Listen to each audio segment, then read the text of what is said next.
Ahmedabad plane દુર્ઘટનામાં મૃત્યુ પામેલા હાર્દિકભાઈ અવૈયાનો મૃતદેહ બોટાદના અડતાળા ગામે લાવવામાં આવ્યો। હાર્દિકભાઈ અવૈયાનો મૃતદેહ ઘરે પહોંચતા પરિવારમાં ભારે આક્રંદ। પરિવાર ઉપર આભ ફાટ્યું હોય તેવી હાલત। હાર્દિકભાઈને અભ્યાસ માટે તેના પિતા દેવરાજભાઈ અવૈયાએ જમીન વેચીને લંડન મોકલેલ। દેવરાજભાઈ અવૈયાને 2 દીકરા અને 3 દીકરીઓ છે। હાર્દિકભાઈ અવૈયા છેલ્લા 3 વર્ષથી લંડન હતા અને તેમનું કામરેજ તાલુકાના વિભૂતિબેન પટેલ સાથે વેવિશાળ થયું હતું અને વતનમાં આવ્યા હતા। હાર્દિકભાઈ અવૈયાની અંતિમયાત્રા નીકળતા અડતાળા ગામ હિબકે ચડ્યું અને ગામમાં ગમગીની છવાઈ। ગઢડા મામલતદાર, પોલીસ અને મેડિકલ ટીમ હાજર રહેલ। હાર્દિકભાઈ અવૈયા લંડન રહેતા હતા અને તે જોબ અને અભ્યાસ કરતા હતા।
મારું નામ હસમુખભાઈ ગાબાણી, ગામ અડતાળા।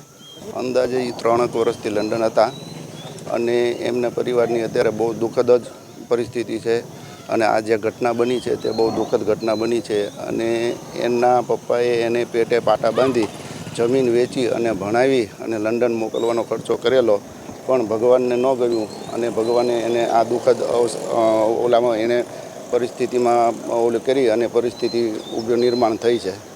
આ પરિસ્થિતિની અંદર ભગવાન એમના પપ્પાને સહનશક્તિ આપે એવી અમે પ્રાર્થના કરીએ છીએ।